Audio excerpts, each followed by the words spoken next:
Saludos, buenas tardes a otra entrega de su programa favorito de los jueves, El Desahogo y un chin más. Mi compañera Yanivel Asensio, aquí estamos nuevamente para, como cada jueves, llevarle un desahogo, en este caso de un diputado que se desahogó bastante en el Congreso Nacional a favor de todo el pueblo dominicano. Y que fue tendencia la semana pasada, y nosotros como el programa de las primicias. Aquí lo tenemos, José David Báez desde Santiago. Así es. Por la fuerza del pueblo. Aquí está, bienvenido.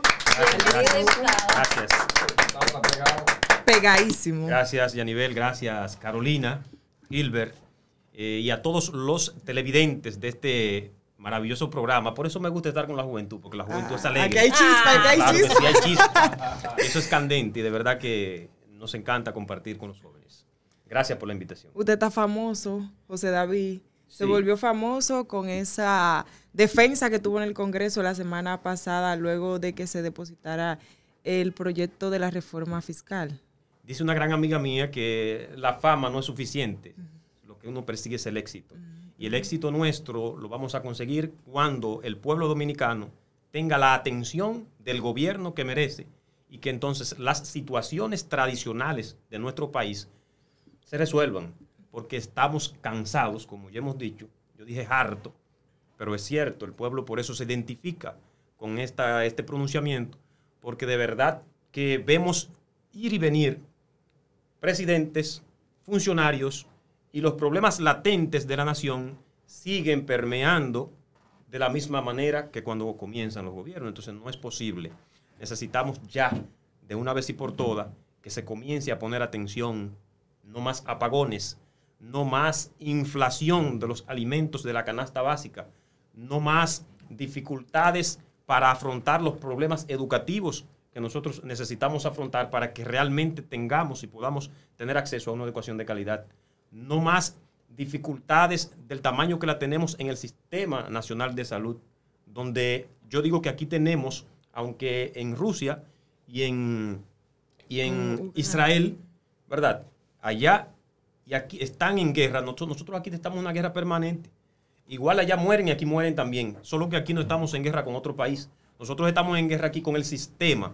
Porque aquí muere gente diario en el sistema de salud que tenemos por no tener la condición económica Pero el que tienen presidente- otros. Y entonces aquí muere gente. se supone Entonces estamos en guerra que igual. este proyecto de reforma que ha presentado el gobierno, justamente, según el propio Poder Ejecutivo, es para solucionar esos problemas. Lo más de 222 mil millones de pesos que se pretende recaudar está para eso, para la salud, la seguridad ciudadana, la educación. Entonces, ¿están de acuerdo ustedes? ¿Cómo con eso? quisiéramos creer que es así? Pero un gobierno al cual le hemos dado 40 mil millones de pesos solo en deuda, de dólares, 40 mil millones de pesos de dólares que ha tomado prestado, y que no hemos visto que esos problemas intrínsecos a los cuales yo me he referido, por lo menos se han encaminado a resolverse. Entonces, ¿cómo tú me dices ahora que te dé más dinero, que te dé confianza, que te dé la posibilidad y que yo realmente entienda que tú lo vas a hacer bien? Esa es la situación. No obstante, a pesar de que la reforma establece algunos parámetros de compensación a la clase más desposeída, como el aumento de esta tarjeta viente, que ha venido estableciendo el gobierno de 350 pesos. Un aumento de 350 pesos, pero Tarjeta 350 viente. pesos.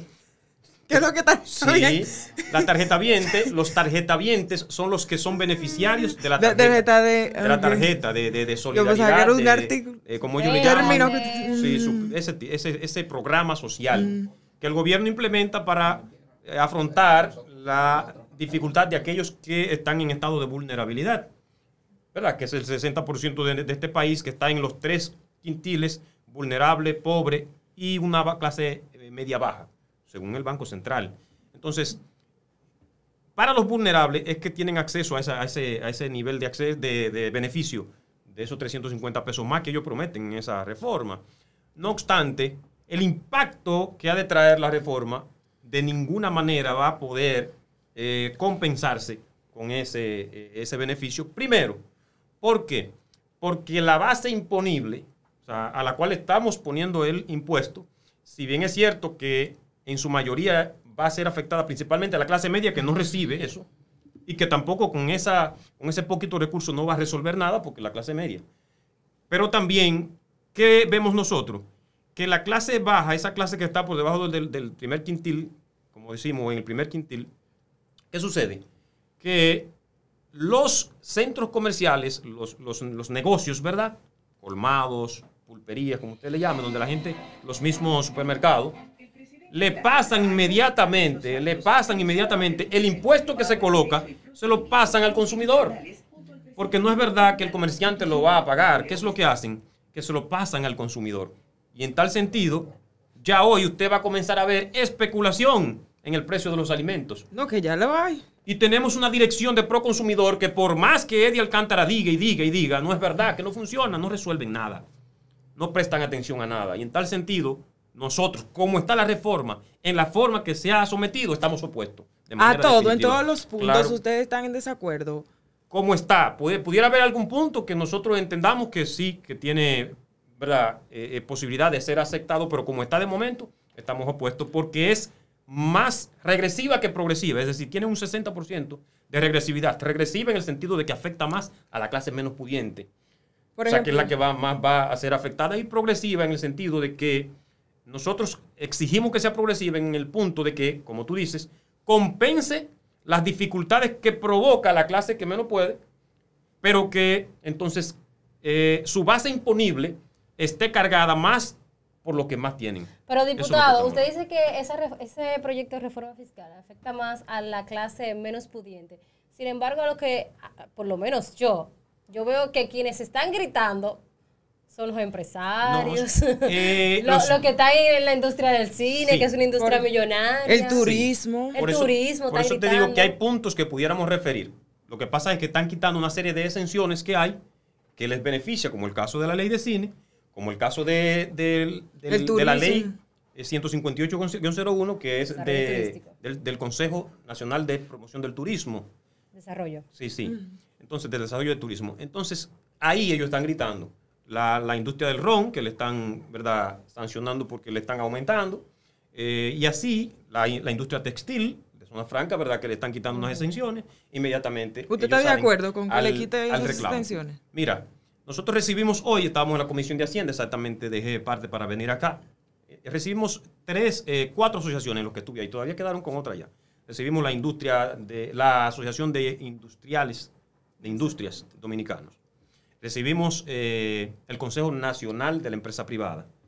Recibimos la Asociación de Productores de Ron, Coprodón, así creo que se llama. Recibimos, además de esto, la Asociación de Hoteleros y Turísticos. O sea, Azonaore. Esa misma. O sea, hemos estado recibiendo, la comisión ha estado escuchando. No obstante, ¿qué sucede? Ellos ponen su punto de vista en cuanto a lo que ellos entienden que le va a afectar la reforma. ¿En cuáles asuntos nosotros pudiéramos estar de acuerdo? Bueno, yo de manera particular establezco que si bien es cierto que hay que desmontar, por ejemplo, el caso de la ley de turismo, de protección al turismo, de motivación al turismo, no se puede hacer de golpe y porrazo. ¿Por qué? Porque tenemos proyectos que el mismo presidente ha anunciado que está, ¿verdad?, motivando la inversión extranjera, y que entonces si desmontamos eso así por así, pues puede que no dé el resultado que queremos al fin y al cabo. ¿Sí? ¿Qué le parece? Pedernales, Montecristi, en el mismo Puerto Plata. Tenemos proyectos en Barahona, entonces hay que irlo desmontando porque en la misma manera que te digo eso, pues vemos que ya en el este, por ejemplo, está totalmente desarrollado, que quizás no requiera la atención que tenía en el primer momento, cuando se promulgó la ley en el 2001, luego la modificación en el 2013. Entonces, ¿qué sucede? Hay que ahora darle prioridad a estos proyectos para que las zonas se desarrollen, y vuelvo y digo que la gente no tenga que salir corriendo hacia las ciudades macro, como el Gran Santo Domingo, como la capital, como Santiago, y entonces no tengamos esa densidad poblacional que implica cada vez una saturación de la atención de los servicios públicos, y entonces el gobierno se ve ¿verdad?, en la necesidad de tener que invertir mucho más cada vez. Que la gente se quede, si tiene la posibilidad de producir, de desarrollarse en sus sectores. Y en ese sentido, por lo menos en esa parte que hemos escuchado y que hemos visto, podíamos estar en parte de acuerdo con ellos. En la parte de los productores de ron, por ejemplo, ellos hablaban con mucha razón. El Estado Dominicano, desde 2012 de la reforma, de la última, ha dejado de recaudar 9.000 millones de pesos. ¿Por qué? Porque ya este es un impuesto que, de acuerdo a los economistas, está en el tope.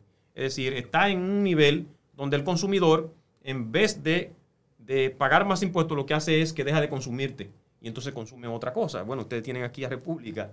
Ah, sí, la tuya. Entonces, dejan de consumir ron. ¿Qué nos patrocina? Claro que sí. Y entonces van consumiendo otras bebidas diferentes. Y entonces ellos dicen, bueno, si le ponen más impuestos al ron, vamos a seguir decayendo, que es lo que ha venido pasando. Y en vez de producir mayor nivel de recursos para el gobierno, mayores impuestos, ¿verdad? Pagar mayor impuesto, ¿qué es lo que va a pasar? Van a pagar menos. Mire, y este anuncio que hizo ayer el presidente, presentó unos nuevos uniformes con videocámaras en medio de esta propuesta de la reforma fiscal. No de la fiscal, de todas. La constitucional ya fue aprobada. Pero en el tema de la fiscal, porque eso le costará un dinero al Estado hacer todos esos uniformes. Serían más de 2.300 millones de pesos, solamente los uniformes. Sí, la cámara que lleva. Mira, ¿qué te digo?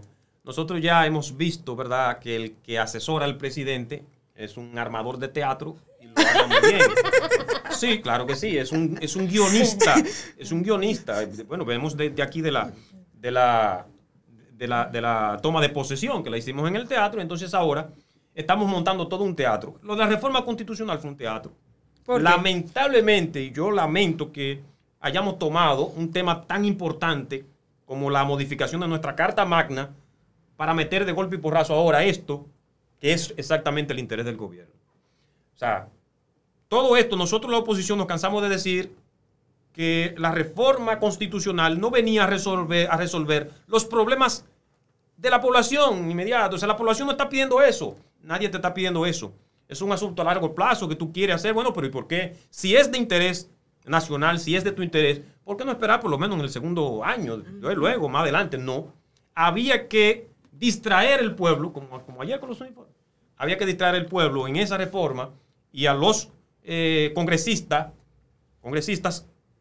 ponerlo a pensar en eso, tenerlo ocupado en eso, para entonces, en medio del desarrollo de la Asamblea Revisora de la segunda, bueno, luego que retomamos, porque la Asamblea no se cierra, inmediatamente comienza la sesión.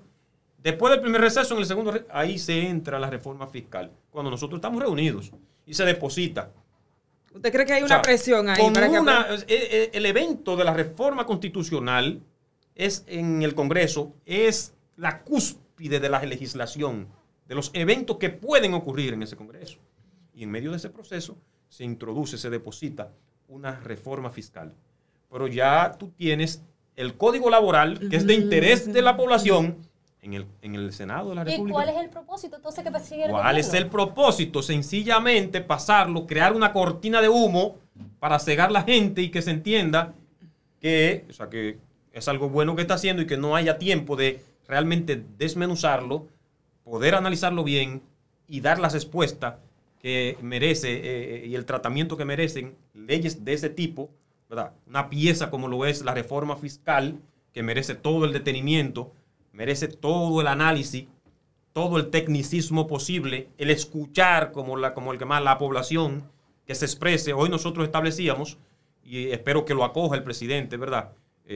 Ya se establecía, parte de los congresistas decían que había que extender el plazo de escuchar a la gente. Es decir, no solamente hacer una vista pública el jueves, sino, ¿por qué no hacerla también el lunes? O sea, para escuchar a la sociedad y que se desahogue por lo menos y diga qué piensa de esta reforma fiscal. Pero en medio de todas estas reformas, la fiscal, la laboral y finalmente ayer se aprobó la constitucional en segunda lectura, ¿usted cree que era necesario lanzar o dar a conocer esos uniformes, la inversión que conlleva, porque se está haciendo para reducir el gasto público y sobre todo para recaudar fondos, el caso de la reforma constitucional, para recaudar fondos, como decíamos ahorita, para el sector salud, la educación y la seguridad ciudadana? Entonces, un uniforme con esa inversión. ¿No cree que Bueno, es el momento adecuado para hacer esa? Nosotros quizás no era el momento adecuado, pero yo entiendo que la población está esperando que se le dé respuesta en el tema de la seguridad nacional. Entonces, tenemos un plan. ¿Resolverá eso el problema? No, tenemos un plan que no termina de arrancar. Entonces, vamos a darle un voto de confianza al presidente de que arranque el plan y que la gente comience a sentir de una vez y por todas que está más seguro en la calle y que realmente los agentes policiales, la seguridad, se sienta en la gente. Es decir, si se está invirtiendo todo ese dinero. Pero no es estructurar el problema de la policía. Claro, es estructural. No obstante, el medio material no es imprescindible. Es decir, el medio material tiene que existir. No voy a justificar el gobierno en ese sentido. Lo que sí no voy es hacer ¿cómo te digo? Es que si él está invirtiendo el dinero y es nuestro, bueno, pues que dé los resultados. Presentó el uniforme. No es el momento, como tú dices, porque estamos en medio de que de un proceso legislativo de mucha importancia. Pero el gasto que representa, son 2.317 millones de pesos en la Cámara. Que aquí se le va a poner impuesto a la carne de cerdo, a la carne de res, al yogur, a la leche de los niños. Quizás podríamos decir, ¿verdad?, que hay prioridades que el gobierno no ha tenido en cuenta, como no la tuvo desde el primer momento, y sigue haciendo inversiones macro en ese tipo de cosas. Ahora bien, vuelvo y te digo, o sea, no puedo tampoco festinar una cosa con la otra, porque yo soy objetivo. No digo lo que... No, yo quiero ser objetivo. Y en tal sentido, yo exijo del gobierno que haya seguridad. Yo exijo del gobierno que cuando ustedes, los jóvenes, salgan de la universidad, tengan la tranquilidad de llegar a sus hogares y que sus padres estén tranquilos. Y en tal sentido, si comenzamos, porque son 40.000 millones de dólares que hemos... O sea, 2.000 millones de pesos fue nada para lo que este gobierno ha manejado en dinero, en recursos. Entonces, sí, eso va a propiciar, ese recurso material va a propiciar que los agentes, porque no es tema del presidente, porque el presidente no anda ahí cogiendo la pela y enfrentándose a los delincuentes. Son esos agentes policiales que están ahí enfrentándose. Entonces, si lo vamos a poner en mejor condición para que ellos puedan hacer mejor trabajo, yo no me voy a oponer a eso. Yo no me voy a oponer a eso. Ahora bien, te doy la razón en el sentido de que quizás en medio de todo este cúmulo de información que tiene la población, en medio de una reforma constitucional, que repito, es lo más importante que puede producir el Congreso Nacional, es que la población esté en vilo en eso. O sea, el tú meter esto es como, vuelvo y repito, querer distraer el tema porque no te está dando resultados. Entonces, bueno, déjame distraer la atención. Pero también el rechazo del pueblo dominicano. Por ejemplo, hemos visto que desde el fin de semana la gente está realizando los cacerolazos que se pegaron en el gobierno del PLD. Así es. En rechazo a la reforma. Entonces, eso es una táctica, vuelvo y repito, del guionista que asesora al presidente para montar... ¿En contra del propio gobierno? No. No estamos hablando de los uniformes. De los uniformes. El anunciar ayer los uniformes es un guión montado para evitar que el pueblo siga en eso que tú estás estableciendo, de reclamarle al gobierno que realmente le ponga atención a esa clase media, esa clase vulnerable también que está ahí y que está sufriendo, como yo he dicho. El pueblo sufre y el gobierno tiene que demostrar mayor nivel de condolencia y resolver las dificultades que tiene la gente. Se olvidó el tema haitiano también, las deportaciones con todo esto de la reforma. Es que hay que hablar mucho. Hay que hablar mucho. Bueno, diputado, usted sabe que hay personas que o sea, la ciudadanía tiene la percepción de que los diputados y los senadores no trabajan. Parece como que ahora sí van a tener trabajo. Tienen la reforma fiscal, tienen la reforma laboral, tienen la elección de quienes van a conformar el pleno de la Junta. Ahora abrieron la convocatoria para que también lleven los que quieren formar parte de la Cámara de Cuentas. Hay mucho trabajo. En términos de trabajo legislativo, ¿qué significa eso? Mucho trabajo. Yo te podría decir que ayer, por ejemplo, nosotros entramos a esa asamblea revisora de la reforma constitucional. Nosotros fuimos convocados a las 2 de la tarde y salimos prácticamente casi a las 9 de la noche de ahí. Es decir, ¿están trabajando? Claro que sí. Pero hoy nos hemos pasado el día completo recibiendo en la Comisión de Hacienda. Yo no soy no soy miembro permanente de esa comisión, pero igual que otros diputados se han interesado en el tema porque es muy importante para el país. Estamos participando con voz pero sin voto. O sea, nosotros podemos establecer allí están drenados propuestas, claro que sí. Entonces, allí han participado más de 100 diputados que van y vienen y entran y están ahí permanentemente. De manera que se está trabajando, en el Congreso se trabaja. Lo que pasa es lo siguiente, que el dominicano le gusta la solución inmediata de las cosas y lamentablemente el Congreso no es una institución donde las soluciones sean así, de golpe y porrazo, como a veces a usted le gusta. Entonces, por eso la gente a veces entiende que en el Congreso no se trabaja. Yo no sé si antes de yo llegar, quizás era igual, pero ahora se está trabajando. Yo aspiro, y siempre he dicho, y digo en mi campaña, aspiro, y es por lo que he luchado, esas posiciones que yo tomo, si ustedes la analizan bien, es propugnando para que el Congreso cumpla el rol que tiene que cumplir, juegue su rol. El Congreso no es un ministerio del Poder Ejecutivo. Yo no tengo que sentarme aquí a complacer a Luis Abinader ni a ningún funcionario del Poder Ejecutivo. Yo soy un funcionario legislativo, electo por el pueblo, y en tal sentido represento un poder diferente. El Congreso tiene que jugar su papel, y esos diputados que son del oficialismo tienen que jugar su papel porque ellos representan al pueblo. Entonces ellos no pueden ir, como fueron ahora, citados, una intervención clara del presidente ante un órgano que no está bajo su dependencia, como es el Congreso Nacional, una intervención clara. Citar a los diputados al Congreso, al Palacio Nacional. Eso es una falta de respeto. Citar a los diputados que sean de su partido al Congreso, al Palacio Nacional para bajar línea de lo que tenían que hacer, lo que no tienen que hacer. Por lo menos que vaya al bloque, vayan a otra parte, se reúnan a otra parte. Pero tienen que respetarse y dejar de ser ingerente, ¿verdad? El poder ejecutivo sobre el poder legislativo. Y a eso que nosotros apostamos, a que el poder legislativo realmente sea independiente. Y como yo establecí, cuando eso ocurra, que el poder legislativo sea independiente y que el mandatario de momento no pueda influir para cambiar la concepción del voto de los legisladores, nunca va a ocurrir aquí eso que el presidente estaba estableciendo ahí, que haya una reforma que beneficie al mandatario de momento. Nunca va a ocurrir.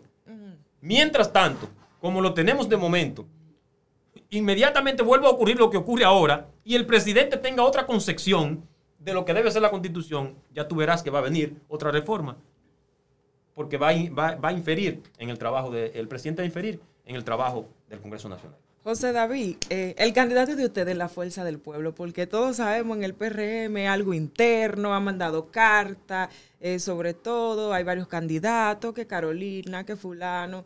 Entonces, el de ustedes, Omar o Leonel. Lo primero, que la Fuerza del Pueblo es respetuosa de los procesos políticos.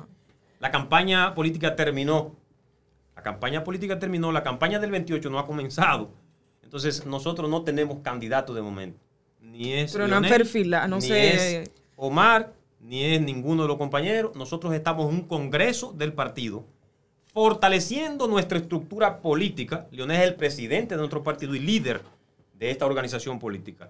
Nosotros estamos en el congreso organizativo Franklin Almeida Rancier, lo llamamos así en honor al doctor, ¿verdad?, fenecido hace poco. Entonces estamos organizando, analizando el porqué de unas cosas que no nos dieron resultado, y entonces valorando otras que sí nos dieron resultado.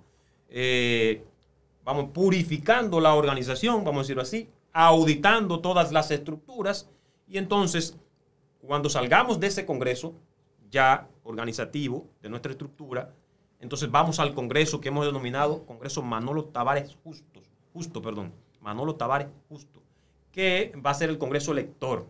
Entonces, donde vamos a elegir nueva vez las autoridades de nuestro partido. Pero Omar tiene mucha popularidad, hay que decirlo. La Omar gente de las redes. Es un fenómeno. Omar es un fenómeno. Es un muchacho con muchas luces. Dios mediante, ¿verdad? Y quiera, algún día va a ser presidente de este país. Nadie se lo depinta. Y él, yo le auguro que siga trabajando. Tiene mi admiración. Que siga trabajando y siga haciendo lo que ha hecho de momento. Representando al pueblo y siempre cerca de la gente. Que no se separe de ahí, porque el pueblo lo ha de valorar y, como ya dije, va a ser presidente de este país en un momento. Bueno, muchas gracias entonces, José David. Gracias por ese desahogo aquí. Desahogo, sí, pero bastante. Gracias a ustedes por la invitación. Gracias de verdad. Siempre a la disposición. cuando me necesiten, cuando me quieran por aquí. Estamos a la orden. Aquí Bueno, también estamos para usted, diputado. Cualquier información que podamos ayudarle a remitirla, a publicarla. Estamos aquí. Gracias Bueno, a esa juventud que está ahí, que sigue a aquí estas estamos. jóvenes, de verdad que sí, que son excelentes, son estrellas. Muchísimas Gracias. gracias a todo el público del Desahogo y un Chin Más. Nos vemos en la próxima. Bye bye. Bye bye.